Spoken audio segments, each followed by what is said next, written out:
Hello, my name is Patrick, and in this video I'm going to be offering some thoughts on why it's unlikely that Ehlers-Danlos Syndrome is a contributing cause, a causal factor for the development of POTS. Now, this is one of those cases where, I'm just kind of speaking from what I hope is common sense. As I say in the little text box below each video, I'm not a medical professional at all. I'm just someone who had POTS, who recovered using the brain rewiring program known as the dynamic neural retraining system, and just kind of then thought about why that might work. And it just doesn't seem that EDS, Ehlers-Danlos Syndrome, or JHS, joint hypermobility syndrome, really fit into the causative POTS picture. So just to offer some reflections on that, but again, I admit I could be wrong. Okay, but anyway, thoughts as they are that but basically, just very briefly, to say Ehlers-Danlos syndrome is a genetic problem, which concerns how the connective tissue in your body forms. And particularly concerns a malfunction in the formation of a substance known as collagen. Collagen is responsible for keeping a certain tautness in the skin, and basically collagen is what means that when I pull my skin here, the skin doesn't go way out, keeps it kind of stuck. And if you've ever seen I'm sure you have, a chicken leg and the skin on a chicken leg and that kind of stretchiness in the chicken leg, that's collagen. So it's the same thing there.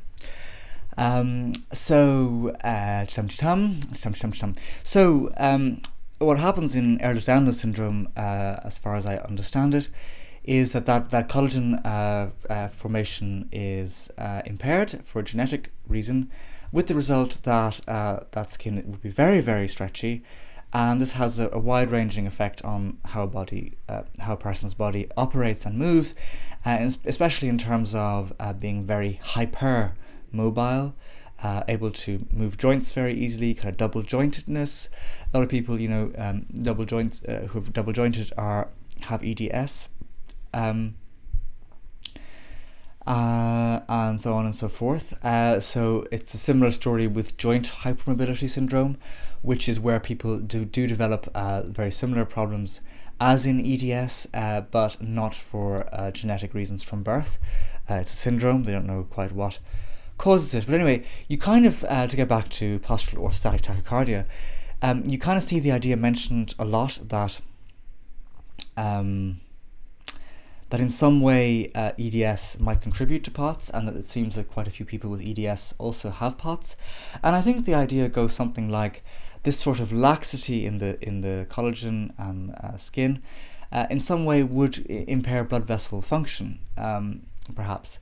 And that's my understanding anyway. And as we know, it is true that blood vessel dysfunction is the key thing that's going wrong in POTS that has been discovered to date.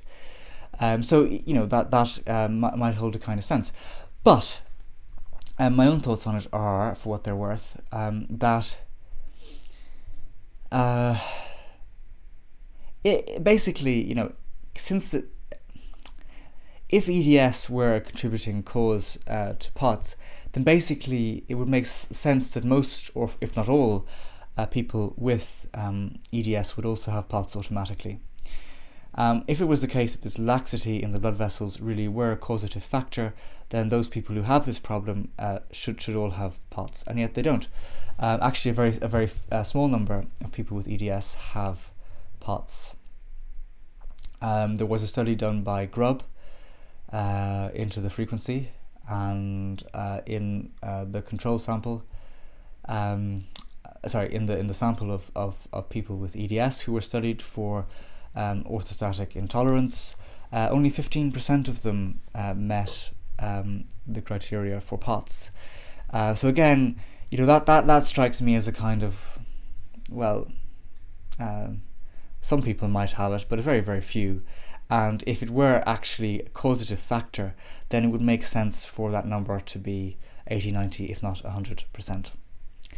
The other thing is then EDS is a genetic problem, and it's something you have from birth, and it would make sense accordingly that if EDS led to POTS in some way, that people with EDS from birth would also have POTS from birth, but that's not what you see at all. In fact, there's no case of someone with POTS from birth. It just doesn't seem to happen. POTS seems to not to have a genetic component at all. They've studied the genes of very, very, hundreds and hundreds of POTS people to understand the blood vessel dysfunction as a result of NET deficiency, and there was only one case that was genetic. The rest had no genetic link. It seems to be rather an epigenetic or environmental problem as to why that blood vessel dysfunction occurs. If